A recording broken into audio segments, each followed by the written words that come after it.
So hello friends, welcome to Gate Academy. RRB JE के लिए हम लोग क्या कर रहे थे, पीवाईक्यू सीरीज स्टार्ट किए थे। ठीक है, और इसमें मैं टॉप 20 क्वेश्चंस को ले रहा हूं जो एग्ज़ाम में के लिए अति महत्वपूर्ण है। जैसे कि आप जानते हैं सभी कि आरआरबी जेई का CBT 2 जो होता है, exam date as soon as possible होने वाला है। तो जो भी क्वेश्चंस हम यहाँ पर कराए जा रहे हैं, ये वो क्वेश्चन है जो ट्रेंडिंग में है, और ये वो सारे क्वेश्चंस हैं जो आपके एग्ज़ाम में आने वाले हैं। ठीक है, so before going to start, ये आरआरबी जेई का CBT 2, ये आरआरबी जेई का CBT 2। अब इसमें क्या आपको देखना है, आरआरबी जेई के CBT 2 में एक ई बुक है। सबसे पहले इसको ध्यान रखेंगे, CBT 1 में जो ई बुक निकाले थे हम लोगों ने, उसमें मोर देन 3000 प्लस क्वेश्चंस थे। अभी जो CBT 2 है, इसमें मोर देन 4000 प्लस क्वेश्चंस है। तो सोचिए, आप इतने सारे क्वेश्चंस अगर आप करके जाते हैं तो आपका एग्ज़ाम में कितना ज़बरदस्त इम्पैक्ट रहेगा। ठीक है, और आप चीज़ों को ईजिली जो है कर पाएंगे। तो ये इन्फॉर्मेशन आपको देना था।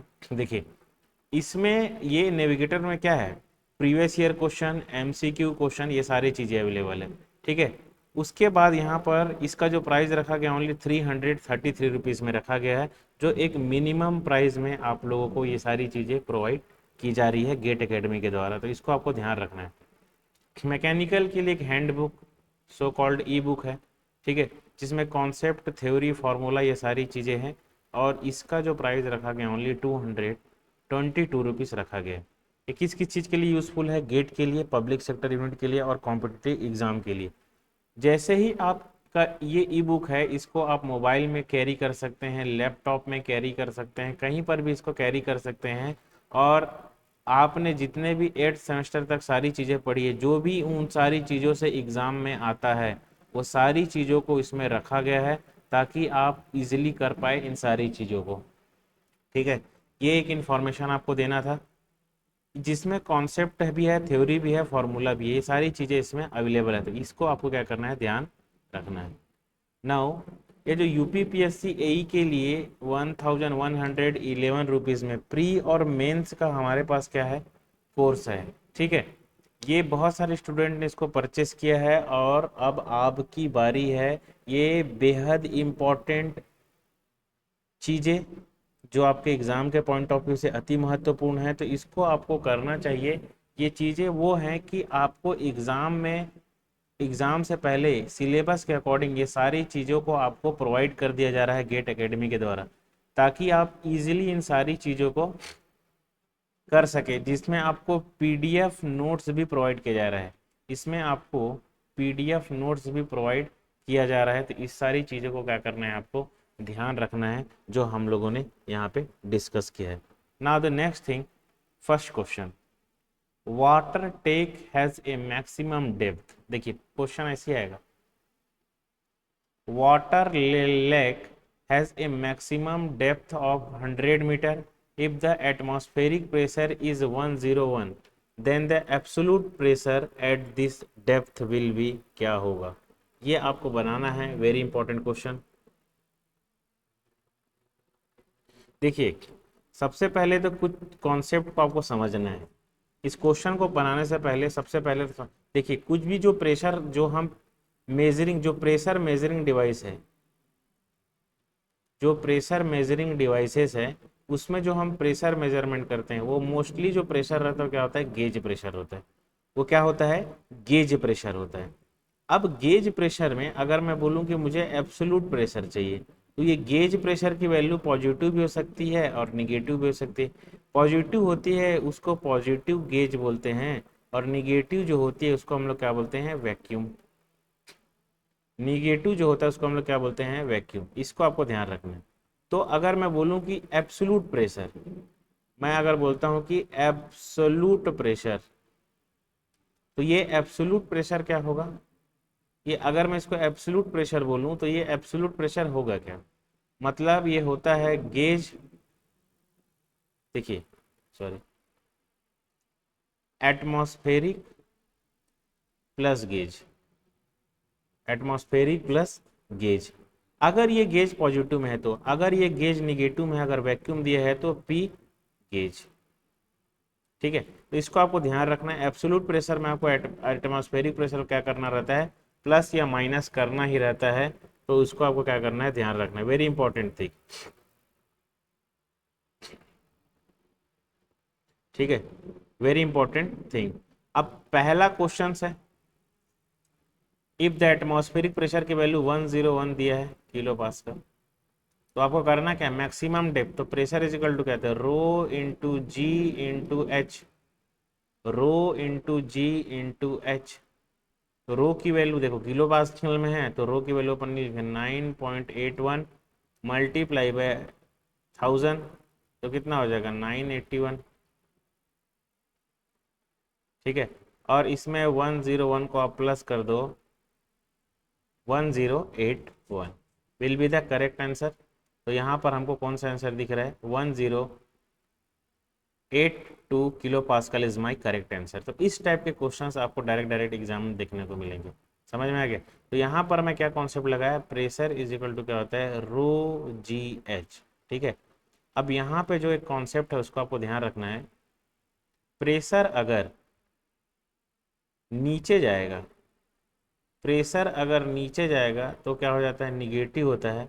प्रेशर अगर ऊपर जाएगा तो क्या हो जाएगा, प्रेशर अगर नीचे आएगा तो पॉजिटिव होगा, प्रेशर अगर ऊपर जाएगा तो क्या हो जाता है, ये निगेटिव।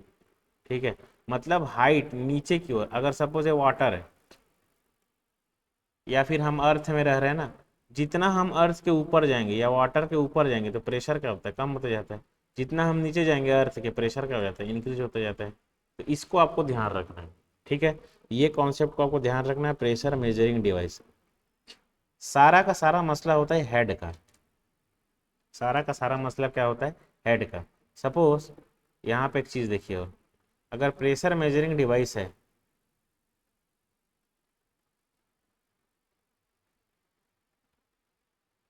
अगर यहाँ पे प्रेशर मेजरिंग डिवाइस है, तो प्रेशर इज इक्वल टू क्या होता है, rho into g into h. Pressure is equal to क्या होता है, rho into g into h, ये होता है प्रेशर इज इक्वल टू। अब ये एच क्या है, ये हेड है, एच क्या है, हेड है। इसको हेड को, और एक फॉर्मूला है जिससे आप निकालते हैं। ठीक है, हेड इज इक्वल टू होता है एक्स,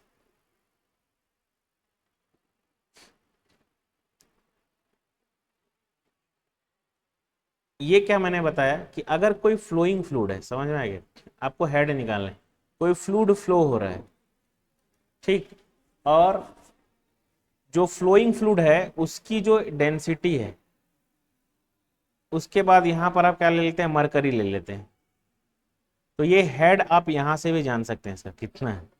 प्रेशर डिफरेंस होगा मरकरी के कारण, तो ये जो हाइट आएगा आपका, ये जो हाइट आएगा, ये जो हाइट है इसी की वैल्यू एक्स होती है, ये जो हाइट है इसकी वैल्यू एक्स। तो ये मरकरी भी हो सकता है, ये कुछ भी हो सकता है, वाटर भी हो सकता है, ऑयल भी हो सकता है। समझ में आ गया। बशर्ते ध्यान रखना है कि इसकी वैल्यू माइनस में नहीं आना चाहिए, एच की वैल्यू। अगर ये ऊपर में, ऊपर का जो फ्लूड है क्या रहता है, फ्लोइंग फ्लूड रहता है, flowing fluid.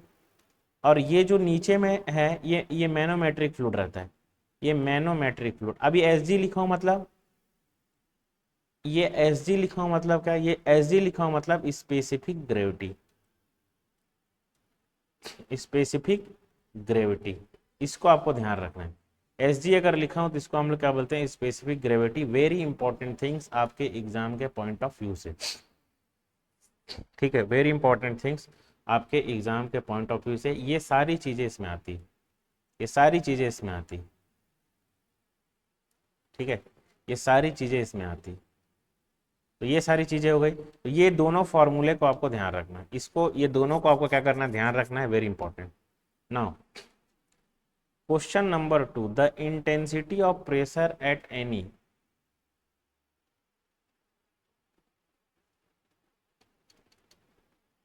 The intensity of pressure, the intensity of pressure in a liquid at rest is same in all direction, the above statement is known as. सोचिए किसका स्टेटमेंट है। ऐसा ही क्वेश्चन आपको एग्जाम में देखने को मिलेगा, ऐसा ही क्वेश्चन आपको एग्जाम में देखने को मिलेगा। ये किरचॉफ लॉ तो हो नहीं सकता। क्या बोला है, the intensity of pressure at any point in liquid, ऐसे करके आएगा ये, at any point in liquid.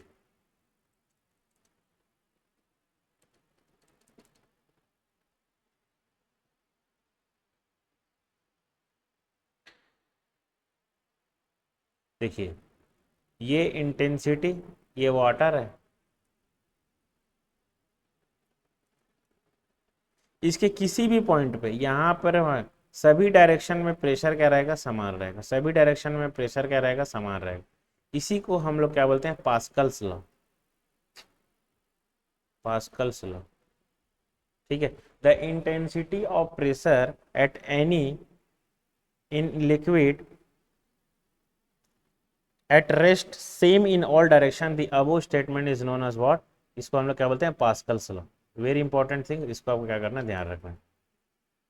An oil of the specific gravity 0.9 is contained in a vessel at a point.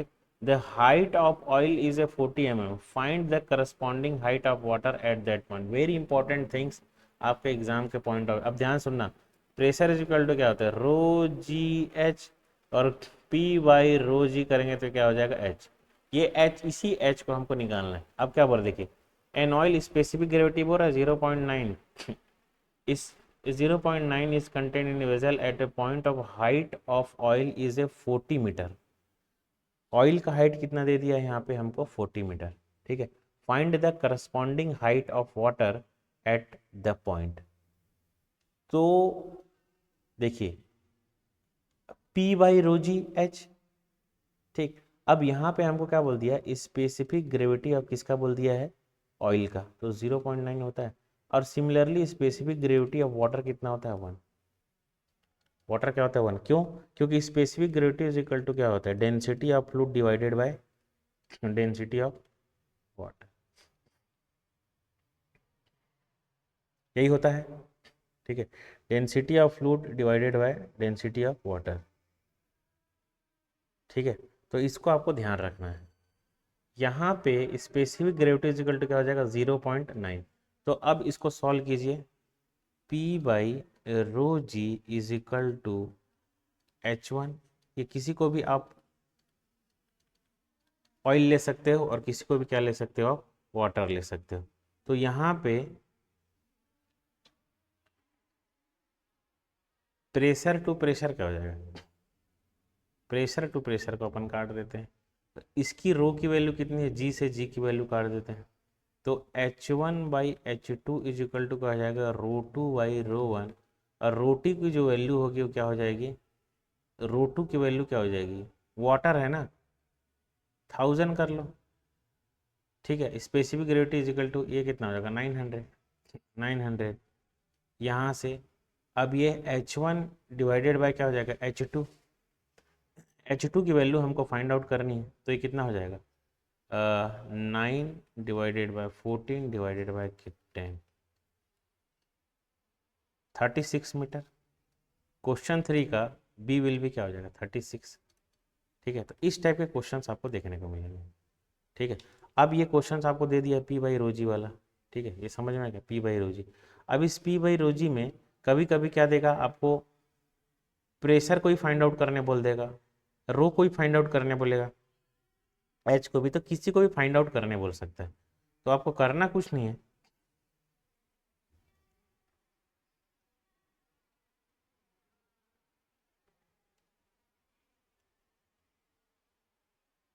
ये सारी जो चीज़ें हैं ना, इसको आपको ध्यान रखना है, वेरी इंपॉर्टेंट। बस ऐसा इक्वेट कर देना है आपको जाके, बस क्या करना है, ऐसी करके क्या करना है, इक्वेट कर देना है। ठीक है, ये है इंपॉर्टेंट पार्ट जिसको हम लोगों ने किया। Now the question number 6। Question number 6 है, which of the following is correct for the unit of pressure, unit of pressure. Next question, unit of pressure क्या होता है, देखिए बार होता है क्या, 1 bar is equal to 10⁵ newton per metre का square. इसको ध्यान रखना बाबू, बार में कंफ्यूज मत हो। ये क्या होता है, मेगा न्यूटन पर मीटर का square, 1 mega Newton per metre का स्क्वायर। इसको आप क्या लिख सकते हो, इसको मेगा न्यूटन पर मीटर का स्क्वायर मतलब 10 बार, ठीक है, 10 बार। तो ये है वेरी इंपॉर्टेंट थिंग्स आपके एग्जाम के पॉइंट ऑफ व्यू से। गीगा मतलब क्या होता है, 10⁹ न्यूटन पर मीटर का स्क्वायर, ठीक है। ये सारी चीज़ है जो आपको जानना जरूरी है आपके एग्जाम के पॉइंट ऑफ व्यू से। ऐसा ही क्वेश्चन आपको एग्जाम में जो है देखने को मिलेगा, ठीक है। तो इसके लिए आप रेडी रहिएगा, ऐसा ही क्वेश्चन हम आगे भी देखते हैं। Which of the following is an mechanical gauge, ये क्वेश्चन वेरी इंपॉर्टेंट है, ये वेरी इंपॉर्टेंट क्वेश्चन है मैकेनिकल गेज। गेज से जितने भी टाइप के क्वेश्चंस हैं, समझ में आ गया, ये सारे गेज को आपको ध्यान रखना है मैकेनिकल में, जितने भी मैकेनिकल के टाइप्स ऑफ गेज है सबको ध्यान रखना है, ठीक है। कहीं से भी क्वेश्चन कुछ भी पूछ सकते हैं। Which of the following is an mechanical gauge, तो डाइफाग्रेन ये भी मैकेनिकल गेज है। Dead weight pressure gauge, Bourdon tube pressure gauge, all of the above. तो आंसर क्या हो जाएगा, ऑल ऑफ द अबव। ये सारे क्या है, ये मैकेनिकल गेजेस है जिसका डिफरेंट डिफरेंट पर्पस के लिए जो होता है यूज़ होता है, ठीक है। तो इसको आपको क्या करना है, ध्यान रखना है। Now the next question, the pressure gradient along any free surface is, pressure gradient along any free surface is,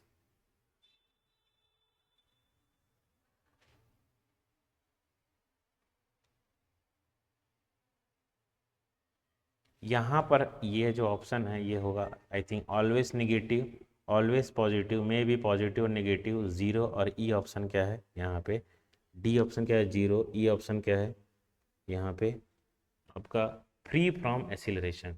the pressure gradient along any free surface, कोई भी फ्री सरफेस में ध्यान रखिएगा, कोई भी फ्री सरफेस है, फ्री सरफेस है, वहाँ पर जो प्रेशर ग्रेडियंट रहता है क्या रहता है, वो zero.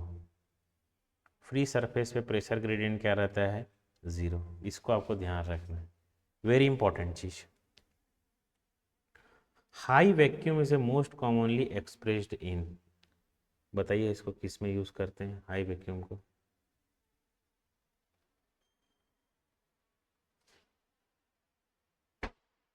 High vacuum is a most commonly used in turn pressure, turn pressure में इसको क्या करते हैं हम लोग यूज़ करते हैं, इसको ध्यान रखेंगे, ठीक है। ए बैरोमीटर मेजर्स, बैरोमीटर्स क्या मेजर करता है, देखो ये जितने भी है, कौन सा, मैनोमीटर, बैरोमीटर, पीजोमीटर, ये सारी चीज़ें आपको ध्यान होना चाहिए। बैरोमीटर, ठीक है, तो ये क्या हो जाएगा, एटमॉस्फेरिक प्रेशर को मेजरमेंट करता है कि गेज प्रेशर को मेजरमेंट करता है कि एब्सोल्यूट प्रेशर को कि वैक्यूम को।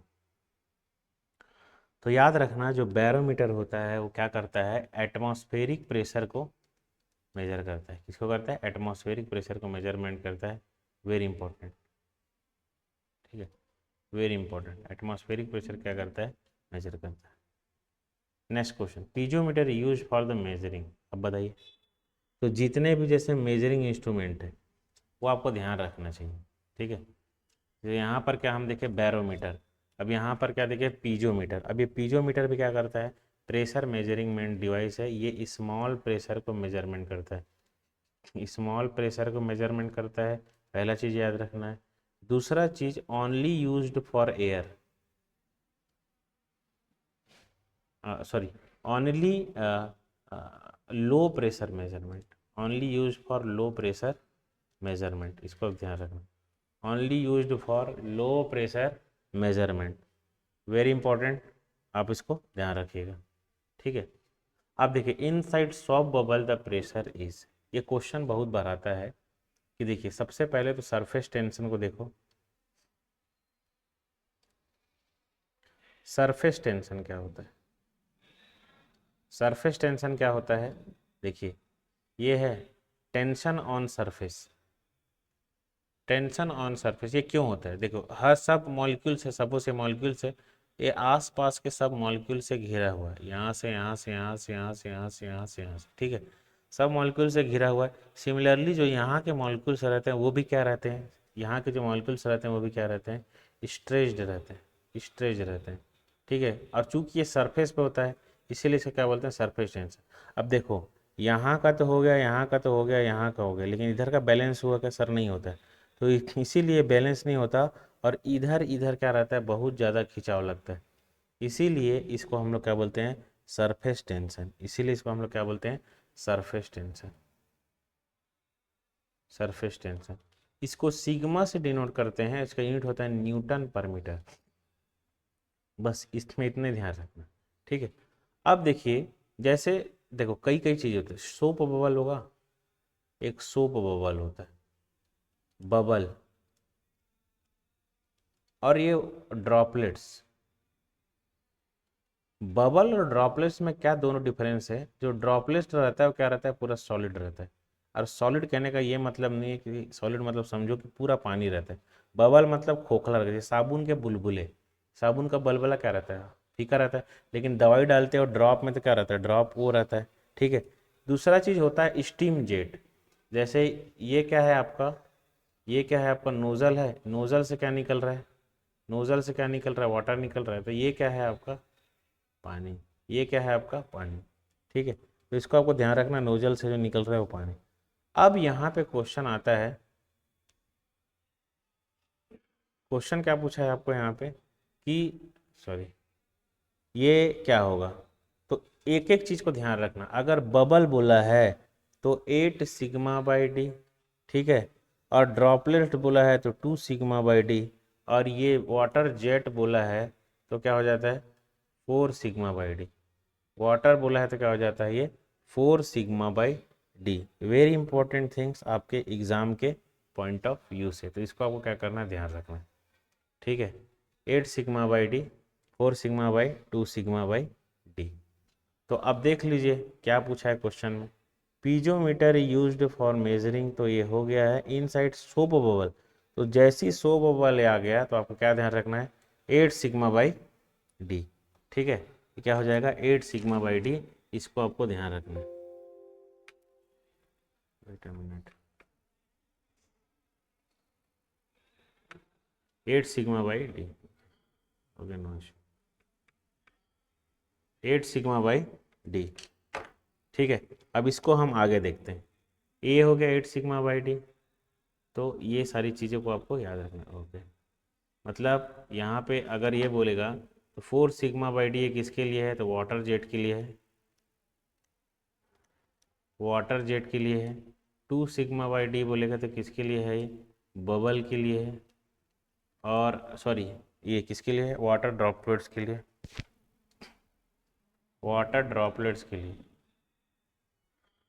वाटर ड्रॉपलेट्स के लिए। 8 सिग्मा बाई डी बोलेगा तो किसके लिए है? ये बबल्स के लिए।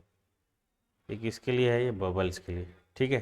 तो ये इसको आपको क्या करना है? ध्यान रखना है। अति महत्वपूर्ण क्वेश्चंस आपके एग्जाम के पॉइंट ऑफ व्यू से, तो यहाँ से क्वेश्चंस आपको एग्जाम में बराबर जो है देखने को मिलेंगे, तो इसको आपको ध्यान रखना है। Now the next thing, in order to increase the sensitivity of U tube. कभी भी सेंसिटिविटी का अगर क्वेश्चन आ गया, किसका? सेंसिटिविटी का अगर क्वेश्चन आ गया तो आपका आंसर रहना चाहिए 1/sin थीटा, ठीक है। आंसर क्या रहना चाहिए? 1/sin theta. इसको आपको क्या करना है? ध्यान रखना। अब question number 19, very important question. Question number 19, very important question. McLeod gauge are used for measuring. क्या मेजरमेंट करने के लिए मैक्लॉयड गेज का यूज़ होता है? तो इसमें याद रखना, वैक्यूम को मेजरमेंट करने के लिए इस गेज का यूज़ होता है। वैक्यूम मेजरमेंट करने के लिए क्या होता है? इसका यूज होता है, ठीक है। आरपीएम के लिए नहीं होता, सरफेस रफनेस के लिए नहीं होता, वेलोसिटी के लिए नहीं होता। किसके लिए होता है? आपका वैक्यूम के लिए इसका यूज़ होता है। तो इसको आपको ध्यान रखना है, वेरी इंपॉर्टेंट थिंग्स आपके एग्जाम के पॉइंट ऑफ व्यू से, ठीक है। क्वेश्चन नंबर 20, ये क्या बोलता है? The depth of a fluid is measure in a vertically Z direction, ठीक है। सपोज ये एक्स है, ठीक है, और ये वाई है। तो जेड किसको ले रहा है? ये वाला जेड बोल रहा है, ये जेड, ठीक है। इसको जेड ले रहा है। तो यहाँ पे perpendicular the static pressure variation in the fluid is given by the symbol. तो इसको याद रखना, ये क्या होता है, del P by del Z minus, question number 20 क्या हो जाएगा, minus rho into G. The depth of the fluid measure in the vertical Z direction, x and y are the other two direction are mutually perpendicular. The static pressure varies in the fluid. वो क्या हो जाएगा, static pressure varies in the fluid will be del P by del Z minus rho g. ठीक है, del P by del Z minus rho g will be the correct answer. इसको आपको ध्यान रखना है, वेरी इंपॉर्टेंट थिंग्स। ठीक है, next, the atmospheric pressure at sea level is, question number 21, the atmospheric pressure at sea level will be, क्या होगा। देखो, सी लेवल पे एटमॉस्फेरिक प्रेशर, ऐसी क्वेश्चन उठा के देगा आपको आरआरबी जेईई में, दैट अब ये भी सब तो क्या हो जाएगा, सब सही है। ठीक है, एटमॉस्फेरिक प्रेशर जो होता है मीन सी लेवल से,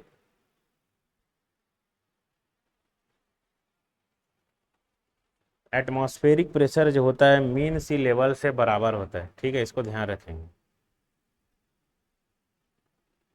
एटमॉस्फेरिक प्रेशर मीन सी लेवल से क्या होता है, बराबर होता है। इसको ध्यान रखेंगे। 101, एक जगह 10.3, एक जगह 760 mm/Hg, देखा जाएगा ऑल ऑफ दी अबो। तो ये सब क्या है, हमारा करेक्ट आंसर होगा। Now the question number 22, which property of mercury, which property of the mercury is the main reason of use barometer. ये सब चीज को ध्यान रखना। बैरोमीटर में मरकरी का यूज होता है, ये आपको पता होना चाहिए। ठीक है, बैरोमीटर में मरकरी का यूज होता है, ये पता होना चाहिए।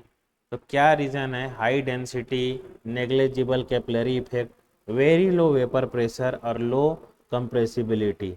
वेरी लो वेपर प्रेशर, तो यहाँ पर जो सी फॉर चेन्नई होगा वो will be the correct answer हो जाएगा। Very low vapour pressure, very low vapour pressure, ये क्या हो जाएगा आपका, मरकरी का property, very low vapour pressure. Now the next thing, select the correct statement, select the correct statement. ये कौन कौन से select the correct, absolute pressure is equal to gauge pressure minus atmospheric pressure. अब बताइए क्या हो सकता है। Question number 27, question number 27, absolute pressure is equal to क्या हो जाएगा, गेज प्रेशर माइनस क्या हो जाएगा, एटमॉस्फेरिक प्रेशर।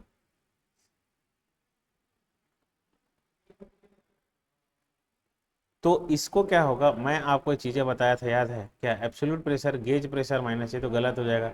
मैं आपको क्या बताया था कि अगर एब्सोल्यूट प्रेशर पूछा है तो क्या हो जाएगा, एटमॉस्फेरिक प्रेशर प्लस क्या हो जाता है, गेज प्रेशर।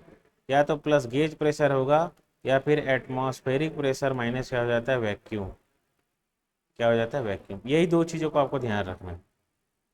ठीक है, तो select the correct statement, absolute pressure is equal to क्या आता है, gauge pressure minus atmospheric, gauge pressure is equal to absolute pressure minus atmospheric pressure.